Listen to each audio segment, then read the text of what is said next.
하나님, 저희들 하나님의 날 거룩한 백성으로서 하나님이 찾으시는 예배자로 모였습니다. 저희들의 예배가 하나님이 만남이 되어지게 하고 하나님의 말씀을 깨닫게 하고 하나님과 하나가 되어지는 복된 예배가 되어지게 하옵소서. 예수님 이름으로 기도합니다. 오늘 그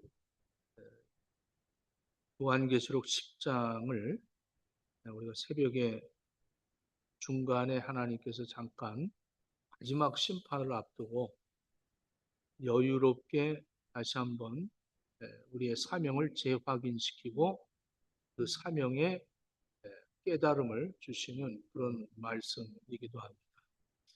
이 말씀을 통해서 주님 오실 날 가까운 우리들의 삶에 내가 해야 할 일이 무엇인가를 깨달을 수 있는 귀한 말씀 되어지기를 바랍니다. 제목을 Driving by What is Inside라고 했어요. 이게 이제 아주 유명한 자동차 브랜드 스바루가 이 슬로건을 내놓고 광고했던 이야기입니다. 자동차의 검 모양보다 그 안에 들어있는 참 엔진이나 부품들, 핵심적인 기술이 남달리 뛰어나다. 차 안에 타고 있는 운전자나 가족들 모두를 안전과 행복을 이렇게 지켜주는 것이 얼마나 중요한 것이냐 이것을 아주 가르쳐주는 그런 제목이기도 합니다. 겉모습보다 안에 든 그 본질, 내면이 더 중요하다 이런 메시지를 멋지게 표현한 것이죠. 마태복음 25장을 보면 예수님께서 그 두 종류의 사람을 이야기하고 있습니다. 한 종류는 목적을 중요시하는 사람이 있고 다른 한 종류는 과정을 중요시하는 사람을 설명하고 있습니다. 한 달란트, 두 달란트, 다섯 달란트 받은 사람들을 이야기하는 것이죠. 한 달란트 받은 사람은 우리 예수님께서 악하고 게으른 중이다 이렇게 책망을 하셨어요. 그리고 다섯 달란트, 열 달란트를 받은 사람들에게는 착하고 충성된 종들이라고 칭찬을 하셨습니다. 이것은 무슨 말입니까? 그들이 어떠한 그 과정을 굉장히 중요시 여기고 그것을 가져다가 장사하고 이문을 남겼는데 한 달란트 받은 사람은 하나님은 선하신 분이시기 때문에 이것을 지키는 것이 참 자기가 최선을 다하는 것으로 알고 땅에다 묻었다 이렇게 얘기합니다. 하나님께서 우리 인간들에게 물으시는 것이 얼마를 남겼느냐, 얼마를 갖고 있느냐, 얼마나 배웠느냐, 얼마나 잘났느냐 이건 묻지 않습니다. 우리가 어떻게 살았느냐 이것을 물으십니다. 여러분들은 어떻게 살고 있습니까? 나는 무엇으로 살아가고 있습니까? 내가 무엇으로 지금 살고 있는가? 우리는 내 갖고 있는 것 가지고 살고 있는가? 내가 알고 있는 것 갖고 살고 있는가? 내 건강으로 살고 있느냐? 인맥으로 살고 있느냐? 나는 믿음을 갖고 있기 때문에 구원받았다. 이런 상태에 놓여서 살고 있느냐? 우리가 무엇으로 살고 있느냐가 굉장히 중요한 질문입니다. 우리가 어떻게 살고 있느냐를 우리 하나님이 물으십니다. 그 톨스토이 단편 소설에 사람은 무엇으로 사는가라는 단편집이 있습니다. 가난한 구두 수성공 세몬이 아주 취에 떨고 있는 벌거벗은 청년 미하일을 집으로 데리고 오죠. 미하일은 사실 하나님의 말씀을 불순종하고 세상으로 쫓겨난 천사였습니다. 이제 이 천사는 다시 하늘로 올라가기 위해서 세 가지 질문에 대한 답을 찾아야만 다시 하늘나라로 갈 수 있었습니다. 이 미하일은 이 세몬의 집에서 6년 동안을 이 세몬이 구두 수선을 하고 있었는데 그 일을 도우면서 인간들을 관찰하고 이 세 가지 질문의 답을 찾았습니다. 미소를 지으며 깨닫는 것이 무엇일까? 사람의 마음에 무엇이 있을까? 이 세 가지를 이 미사일은 미하일은 그것을 이제 체험하게 되죠. 처음에 이 세몬이라는 집에 갔을 때 아내 마트료나가 아주 업신여기죠. 그리고 음식을 주지 않는 그런 사람이었습니다.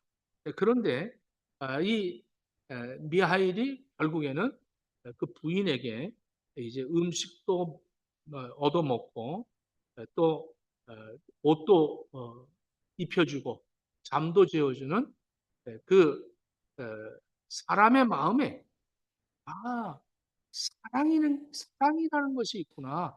그래서 그 사랑 때문에 그렇게 가난하고 병들고 소외되고 이런 사람들에게 그 사랑을 표현하는구나. 이것을 깨달았습니다.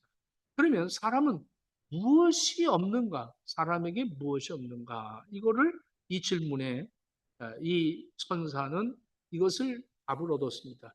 미래를 보는 눈이 없다. 참 건장한 부자가 매일 1년 동안을 신을 고치고 튼튼한 장화를 신고 또 여러 가지 주문을 하면서 거드름을 피웠던 그 사람이 어느 날 가게를 나가자마자 급사를 했습니다.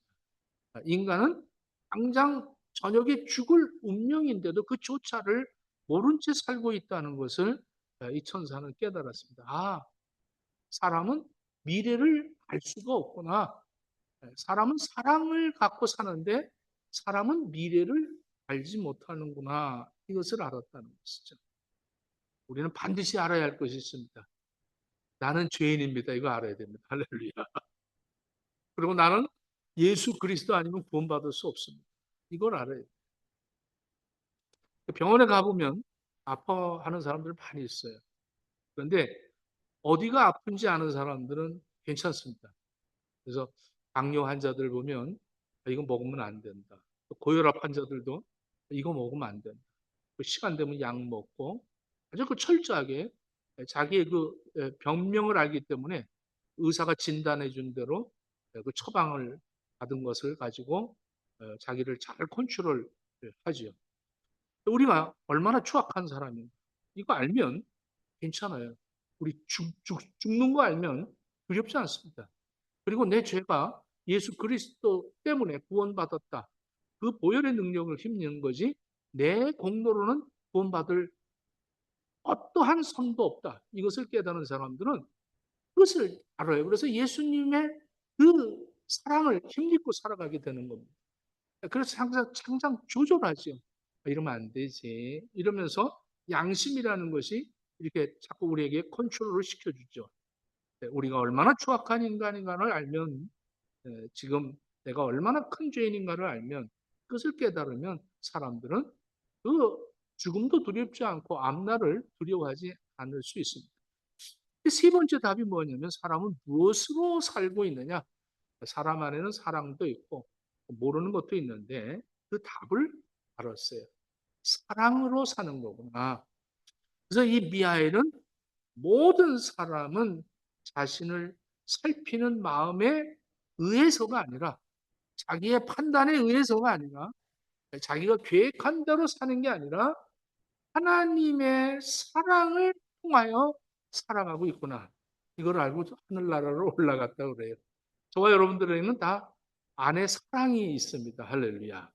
하나님은 사랑으로 만드셨기 때문에 모든 만물의 사랑이 그 안에 있다는 것을 이 톨스토이는 이야기하고 있는 것이죠. 우리는 무엇으로 사느냐? 참, 이 질문에 우리 그리스도인들은 그러면 무엇으로 사느냐고 질문을 해야죠. 그리스도인은 도대체 우리는 무엇으로 살고 있느냐? 이 질문의 답은 뻔하지 않습니까? 의인은 뭐로 산다? 믿음으로 말미암아 산다. 하나님의 사랑을 믿는 그 믿음으로 살아가는 것이죠. 우리 그리스도인들은 믿음으로 산다는 것이 도대체 무엇인가? 의인은 믿음으로 산다는데 그 의인으로 산다는 것은 믿음으로 산다는 것인데 그 믿음이 뭐냐? 여기에 대해서 우리는 분명한 것을 답을 찾아야 됩니다.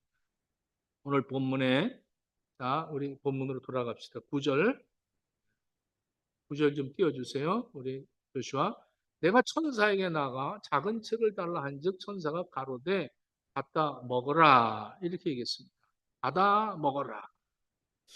참, 이 말씀의 책을 받아 먹어라, 이 먹어라를 보면 예수님께서도 이 땅에 초림하셨을 때 지상에서 예수님이 제자들과 마지막 만찬을 저녁에 식사를 나누시면서 이렇게 얘기했습니다. 떡을 가지사 떼어 축사하시고 제자들에게 나누어 주시면서 받아 먹어라. 이것은 나의 몸이니 이 떡은 너희들을 영생하게 하는 떡이다. 이렇게 나눠줬어요. 그리고 식후에 잔을 가지서 또 축사하시고 이것을 받아 마셔라. 이것은 너희를 위하는 내 피라고 말씀하셨습니다. 오늘 이 천상에 지금 천사가 이 사도 요한 이 반모섬에서 유배 속에서 주일날 성령의 충만함을 받아 그 계시를 받는 이 요한에게 이것을 받아 먹어라, 먹어버려라 이렇게 얘기를 합니다. 우리는 생각할 때 이 성찬, 떡과 포도주를 나누는 은혜로운 식탁으로 여깁니다. 오늘도 우리가 성찬식을 하지요. 근데 요한계시록 10장에서 이 사도 요한은 이 초대받은 이 식탁은 조금 다릅니다. 떡 대신에 작은 두루마리를 하나님의 말씀을 그가 받아 먹어라 이렇게 얘기합니다. 하나님의 말씀을 받아 먹어라. 우리는 말씀을 듣는 것으로만 생각합니다. 근데 여기서는 받아 먹어라 이렇게 얘기합니다. 성경의 역사는 먹는 이야기로 시작됩니다. 에덴 동산에서 선악과를 먹었어요. 하나님이 제일 먼저 이 모든 실과는 다 먹어라. 하나님이 먹어라 하는 것은 먹지 않고 먹지 말아라 하는 실과를 따먹어서 인간은 하나님과 관계가 단절돼 버리고 말았습니다. 이 단절된 인간들은 결국에는 그 죄악 속에서 살다가 그 애굽에서 430년 동안 종살이를 하게 되죠. 그리고 그들을 다시 해방시킬 때 유월절 어린 양을 잡아 먹어라 이렇게 얘기했습니다. 유월절 어린 양을 또 잡아 먹어. 그래서 사망이 넘어가고 그들이 이제 애굽에서 출애굽을 했죠. 그리고 광야에서 또 만나를 주셨습니다. 매일 아침마다 이슬과 함께 만나를 먹이셨습니다. 그 만나를 먹는데 많이 거둬도 하루밖에 그것이 유예 기간은 하루죠. 받아 먹어라. 그 광야에서 만나를 먹고 그들은 하나님이 제공해 주시는 만나를 먹었어요. 예수님 뭐라 그랬어요? 너희 조상은 하늘에서 내려주는 양식 만나를 먹어도 죽었는데 나는 하늘로부터 내려온 떡이다.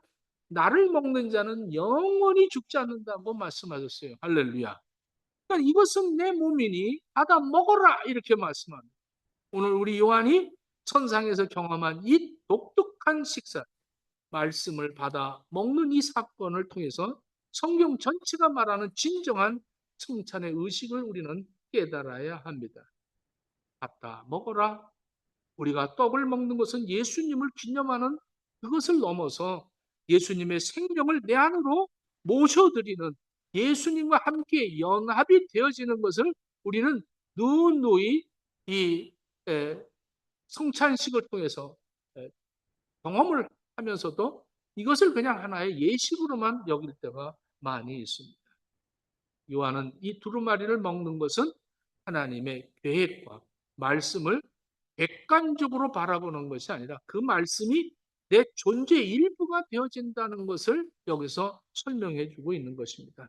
진정한 성찬은 입으로만 맛보는 예식이 아니라 예수 그리스도의 생명과 그분의 말씀을 내 영혼 깊숙이 삼키는 것을 말하는 겁니다. 입에는 알지만 이렇게 얘기합니다. 지금 받아 먹어라 내 배에서는 쓰나 내 입에서는 꿀같이 달리라 하거늘 10절 내가 천사의 손에서 작은 책을 갖다 먹어버리니 내 입에는 꿀같이 다나 먹은 내 배에서 쓰더라 이렇게 말하고 있습니다.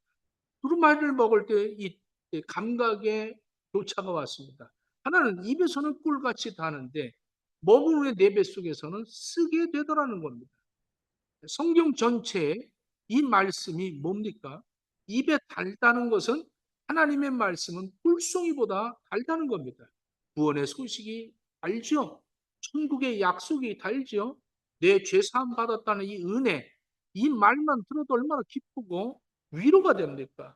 내가 죽으면 천국 간다. 얼마나 위로가 돼요? 찬양 속에 그 가사들의 내용을 보면 눈물이 날 정도로 은혜가 돼요. 이렇게 많은 것들을 느끼는 그 감사의 달콤함은 있습니다. 근데 배에서 쓰다.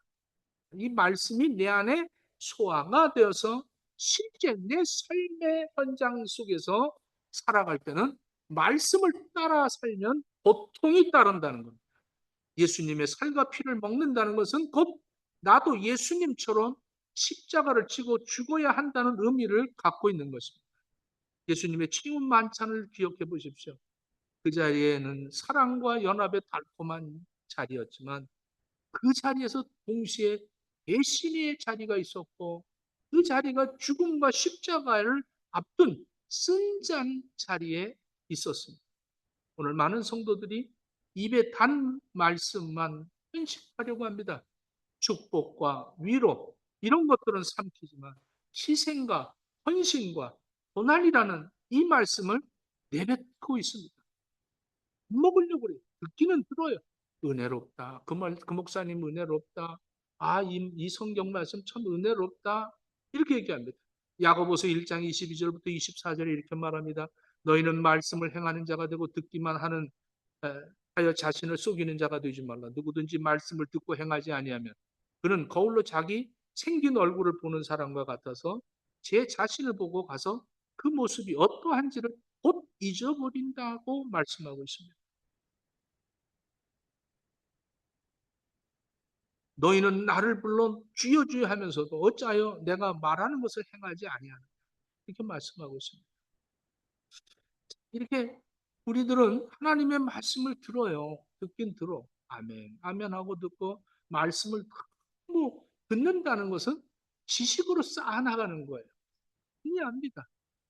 그러나 그것이 말씀이 내 안에 들어와서 내 삶이 되어져서 내 생활 속에서 그 말씀을 지켜나갈 때는 굉장히 쓰다는 거예요. 말씀을 먹고 난 후에 배에서 쓴 맛을 경험하는 이 요한에게 주시는 사명이 뭡니까? 11절에 이렇게 얘기합니다. 내가 많은 백성과 나라와 방언과 임금에게 다시 예언하여야 하리라 이렇게 말합니다. 여기서 하나님 말씀을 먹은 사람들은 이것을 다시 전해야 한다는 것이죠. 이 거룩한 양식을 먹고 힘을 얻어서 세상에 나가서 다시 예언하라고 말씀합니다. 구약의 에스겔 선지자가 에스겔서 3장 1절을 보면 두루마리를 먹는 사건이 나옵니다.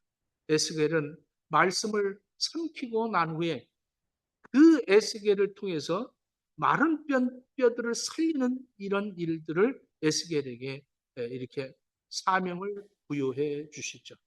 다시 대언하라, 예언하라 이렇게 말합니다. 이 말씀을 대언할 때 뼈들이 맞춰지고 힘줄이 생기고 가죽이 덮이고 생기가 드러나서 즉이 큰 군대가 되었다라고 에스겔서 37장에서 말하고 있습니다. 먹은 자만이 살릴 수가 있는 겁니다. 할렐루야. 에스겔이 두루마리를 먹지 않았다면 마른 뼈를 향한 외침은 공허한 메아리에 불과했을 것입니다. 말씀을 내 영혼의 양식으로 삼키고 소화된 사람만이 절망의 골짜기에서 그 죽어가는 사람들을 살릴 수 있다는 것입니다. 이것이 말씀이 육신이 되어 우리 가운데 거하신 예수 그리스도이십니다. 십자가를 지고 우리의 모든 죄를 위하여 죽기 위하여 이 땅에 오신 예수님의 마지막 그 지상에서 만찬을 베푸셨을 때 떡을 떼시고 잔을 가지시고 그들에게 나누어 주면서 받아 먹으라. 그리고 그 제자들에게 너희들은 이 세상이 끝나는 그날까지 너희는 가서 모든 사람을, 모든 족속을 제자를 삼아서 그들 내 이름으로 세제를 주고 가르쳐 지키게 하라고 말씀하셨습니다. 듣는 것과 먹는 것에 우리는 분명한 차이가 있음을 알아야 합니다. 우리는 너무 듣는 것만 치중합니다. 그래서 귀로 듣고 지적으로 동의하지만 나와 말씀과는 분리합니다. 그래서 의인은 믿음으로 산대. 아멘. 그런데 쓴 경험은 안 하려고. 오른밤을 때리면 어떡하라? 안 듣는 거죠. 오리를 가라 그러면 안 듣는 거예요. 겉옷을 달라 그러면 안 듣는 거예요. 알아요. 들어서 알아요. 성경도 창세기부터 아마 교회 한 10년 다니시면 얼만큼 많이 알겠습니까? 보다 또 신학하고 또 유튜브 얼마나 많은 훌륭한 목사님들의 설교를 듣습니까?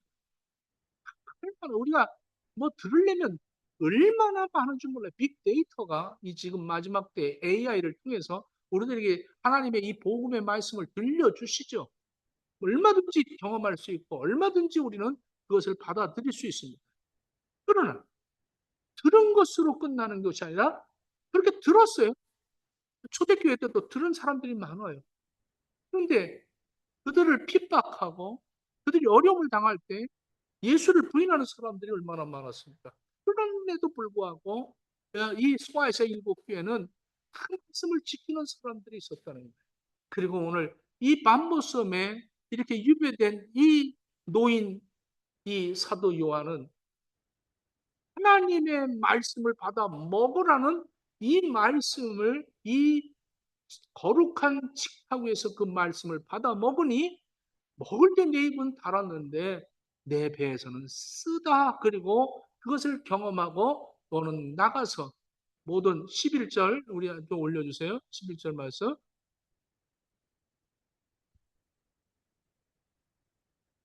내게 말하기를 내 많은 백성 나라 방언과 임금에게 다시 예언하여야 하리라. 마지막으로 사명을 주시는 겁니다. 그러면 이 세상에 마지막 때는 불로 이제 심판을 하는 게 끝나는 겁니다. 끝나는 겁니다. 이 끝나기 전에 먼저 다시 한번 우리들에게 말씀을 듣지만 하지 말고 받아 먹어라. 이 거룩한 천상의 이 칭찬을 지금 하나님이 우리에게 제공해 주고 계시는 것이 예배인 거예요. 그래서 말씀을 받아 먹어야 돼. 입에는 달아. 말씀 아멘 아멘 하지만 내 삶에서 그것을 실천하기는 굉장히 쓰다는 거예요. 원수를 어떻게 하라? 사랑하라는 거예요. 이거 뭐 그냥 듣기만 하면 달콤하죠. 원수 사랑하래.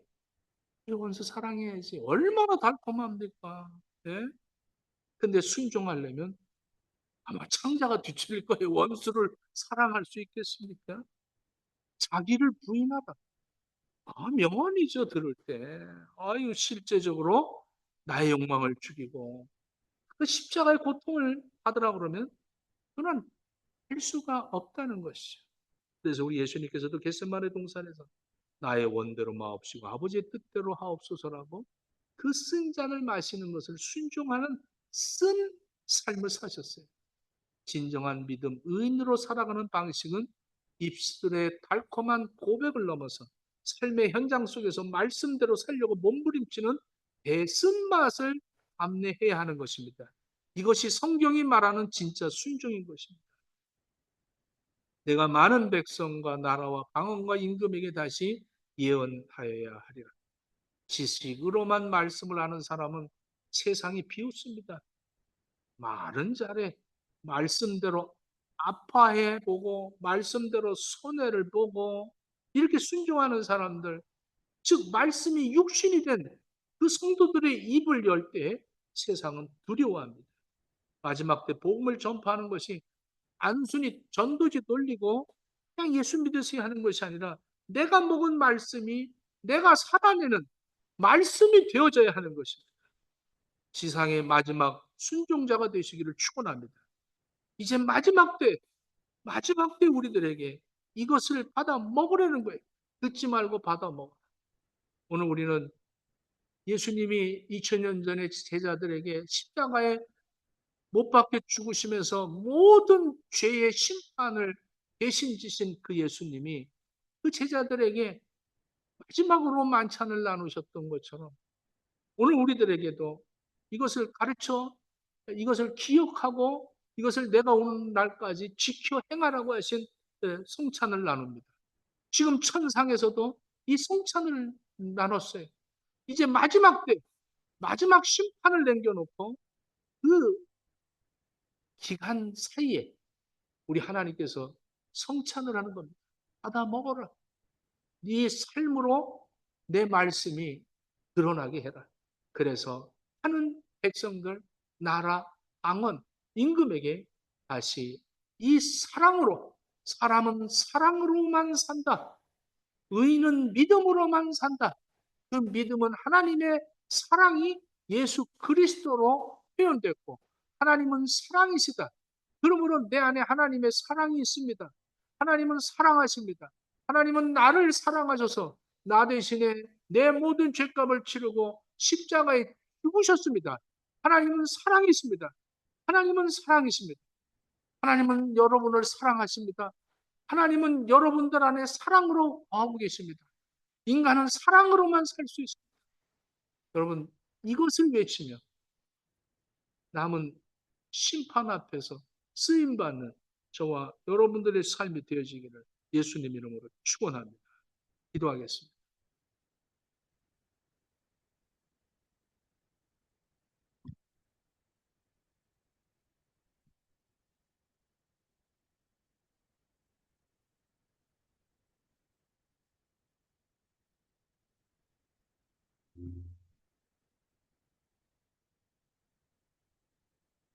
하나님, 오늘도 우리 예수님께서 우리에게 내가 오는 그날까지 이것을 행하여 나를 기념하라고 하신 말씀을 순종하고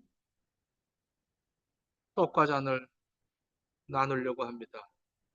하나님, 우리 행복의 교회 위에 오늘도 이 귀한 성찬식을 통해서 예수 그리스도 말씀으로 오신